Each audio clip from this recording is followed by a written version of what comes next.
अभिनेत्री पम्मी मोटन पिछले 3 सालों से लगातार धूमधाम से गणपति बप्पा को अपने घर ला रही हैं। इस साल भी गणेश जी की पूजा अर्चना के बाद 5वें दिन गणेश विसर्जन किया। पम्मी मोटन ने घर पर इको फ्रेंडली गणेश बप्पा को स्थापित किया था। फ्रेंड और फैमिली के साथ घर पर ही पानी से भरे टब में भगवान गणेश की मूर्ति का विसर्जन किया। वहीं पम्मी मोटन हर साल कुछ न कुछ नया थीम रखती हैं। जी हाँ, इस बार भी गणपति बप्पा के लिए थीम था बालाजी। भगवान बालाजी को धन कुबेर माना जाता है। गौरतलब है कि जब पत्रकारों ने पम्मी मोटन से थीम के बारे में बात की तो उन्होंने जवाब में कहा कि देश आज कोरोना महामारी से जूझ रहा है, हर व्यक्ति की आर्थिक स्थिति खराब चल रही है, तो हमने तय किया कि इस बार हम गणपति का थीम बालाजी पर आधारित होगा। इसके साथ ही पम्मी मोटन और साथ ही मौजूद उनके दोस्तों का क्या कुछ कहना था इस खास रिपोर्ट में। क्या? अरे मेरे को खाने बोला गणपति बप्पा मोरिया रे मोरिया रे बप्पा मोरिया रे मोरिया रे। हरि ओम सुमुहूर्तं क्षेमं कल्याणं आरोग्यम ऐश्वर्यं निर्विघ्नेन शुभम भवतु। मैं शास्त्री जिग्नेश भाई जोशी, एस्ट्रोलॉजर, अंधेरी वेस्ट में मेरा सब भगवान की कृपा से, उसकी आराधना से सभी भक्तों का कल्याण के हेतु, उसमें भी ये मेरे 3 साल से guard relation member, family member जैसे पम्मी जी, उसका आशीर्वाद गणेश जी का मिले और उसकी कृपा सभी परिवार को प्राप्त होए, इसी भावना से हमको बुलाया था। तो गणेश जी की आराधना की हमने 5 दिन और आज विसर्जन का दिन है, तो हम भी गणेश जी से प्रार्थना करते हैं कि उसका जो कार्य क्षेत्र है उसमें आगे बढ़े, दिन प्रतिदिन प्रगति होए, उन्नति होए और उसका परिवार भी आगे बढ़ के सुख संपत्ति समृद्धि प्राप्त करे। और सबसे पहले तो मैं गणपति बप्पा को थैंक यू बोलना चाहूँगी कि वो इस साल भी मेरे घर आए, क्योंकि लॉकडाउन का आपको पता ही है, इस वजह से काफ़ी लोग ऐसे हैं जो एवरी ईयर गणपति लाते हैं, इस बार वो नहीं ले पाए हैं। लेकिन मतलब मेरी गणपति बप्पा से यही थी कि हमें तकलीफ़ें काफ़ी आई, फिर भी हमने घर में खाना नहीं भूले, तो मुझे लगा कि गणपति बप्पा को भी आना चाहिए। तो इससे खुशी मिली मुझे कि चलो अच्छा है और हमारी तकलीफ़ें दूर होंगी। जो हम 4-5 महीने से इतनी प्रॉब्लम्स हो रही हैं, हर किसी को, हमारा काम बंद हो गया था, घर से बाहर निकल नहीं पा रहे थे, तो गणपति बप्पा से यही प्रेयर थी कि सब कुछ ठीक हो जाए, हमारी लाइफ पहले जैसी नॉर्मल स्टार्ट हो जाए। तो बस अच्छा लगा कि गणपति बप्पा आ गए और इसी बहाने मतलब लॉकडाउन में इस वजह से हम ज़्यादा दोस्तों को नहीं बुला पाए, क्योंकि सोसाइटी में भी अलाउ नहीं था, काफ़ी सारी प्रॉब्लम्स थी और डर के मारे भी काफ़ी लोग नहीं आए। तो एक बहाना भी मिल गया लोगों को कि मतलब ऐसी प्रॉब्लम है, तो उस वजह से भी लोग नहीं आ पा रहे हैं। और इस बार पहली बार थोड़ा कम मुझे अच्छा लग रहा है, क्योंकि मेरी फैमिली आज यहाँ पर मुंबई नहीं है, मम्मी पापा भैया भाभी सब हरियाणा गए हुए हैं, तो मैं और मेरी सिस्टर खाली अकेले हैं यहाँ घर पर। तो फैमिली होती तो और भी अच्छा लगता, और आप लोग आ गए तो अच्छा लगा। और ये तीसरा साल है बराबर? हाँ जी।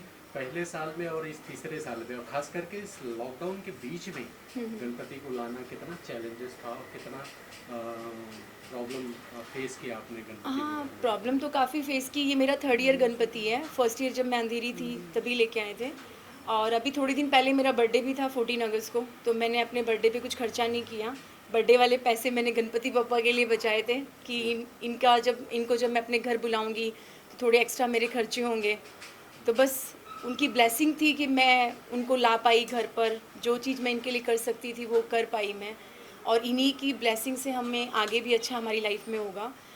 प्रॉब्लम्स हुई लेकिन फिर भी इतना मेंटली मैं डिस्टर्ब नहीं हुई, कि गणपति बप्पा की ब्लेसिंग हमेशा रही है कि हमें कितनी भी तकलीफ़ हो, हमें अपने माइंड को एकदम स्ट्रॉन्ग बना के रखना है कि भगवान जो भी करता है अच्छे के लिए करता है। अगर भगवान ने जो हमें ये जो लॉकडाउन के टाइम पे जो हमें प्रॉब्लम्स हुई हैं, तो वो कहीं ना कहीं हमारी प्रकृति के, हम सब लोगों के कर्मों का ही फल है, जो हमें इस तरीके से घर बैठना पड़ा।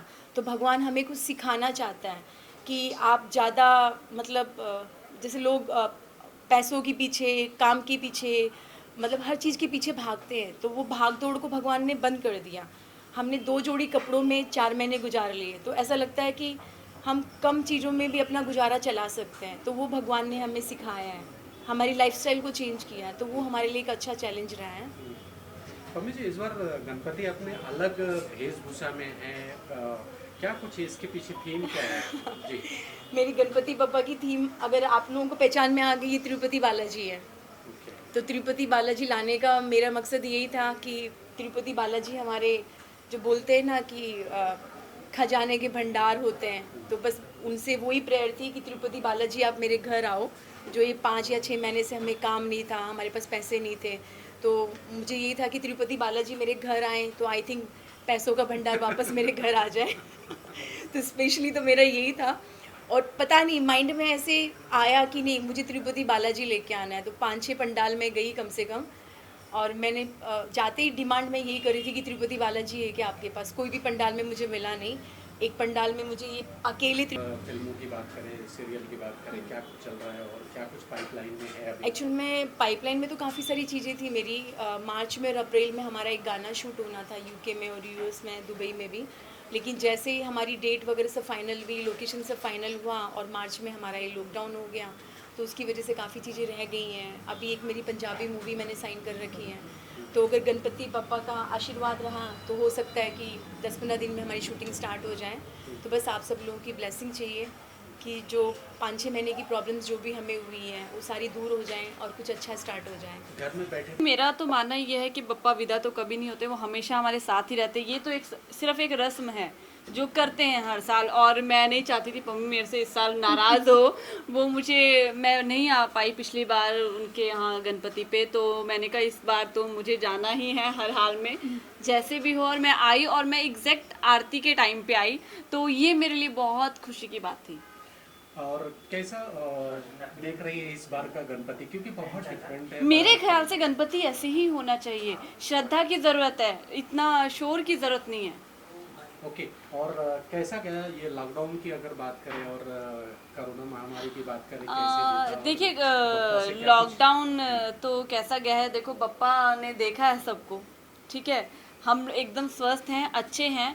उन्होंने यही बोला है कि और एक्चुअल में जो टाइम जिस चीज़ की ज़रूरत थी ना लॉकडाउन में, वो हर चीज़ अवेलेबल थी। तो भगवान ने, गॉड ने ये चीज़ दिखाया है कि जितनी की तुमको ज़रूरत हो तुम उसमें अभी भी जी रहे हो। चीज़ें एक्स्ट्रा ये हमने इंसान ने अपने लालच से बढ़ाई हैं, ज़रूरत नहीं है उन सब चीज़ों की, वैसे अभी भी तो जी रहे हैं अच्छे से यार। और इस बार मलिक, आपने मुझे ये है मोहब्बतें, कवच और काफ़ी शोज़ में देखा होगा, Savitri Devi, crime alert, crime petrol, काफ़ी शोज़ मैंने किए हैं। अभी रिसेंटली मैं बेबाकी कर रहा हूँ, ऑल्ट बालाजी और Z5 पे आ रही है, so I am shooting for that. और पम्मी जी ने मुझे बुलाया था तो मुझे डेफिनेटली आना ही पड़ा यहाँ पे। और क्या कुछ खास देखा आपने इस बार का जो गणपति था विसर्जन? आज 6ठा दिन है विसर्जन, 5वां दिन है विसर्जन हो रहा है, तो क्या कुछ देखा आपने इस बार? थीम भी अलग है और उसके लिए क्या कुछ कहना चाहेंगे? नहीं, थीम तो अलग है ही, बट मुझे एक बार जो अच्छी लगी अब की बार कि पॉल्यूशन कम हो रहा है, वाटर पॉल्यूशन बहुत कम हो रहा है। पहले गणपति की मूर्तियाँ जो हम विसर्जित करते थे तो काफ़ी सी में बड़ा पोल्यूशन होता, तो अभी ठीक है, एनवायरनमेंट फ्री है, तो ये अच्छी बात है। और ठीक है, घर में है, कम लोग हैं, कम सेलिब्रेशन कर रहे हैं, तो it's nice. Very like a close, and I can say for me at least, she's the best buddy for me. She has helped me in one of floody area. So yes, I'm blessed and grateful to Pami as well as Bappa. Thank you. आप देख रहे हैं सक्षम news India, सबसे पहले सबसे तेज।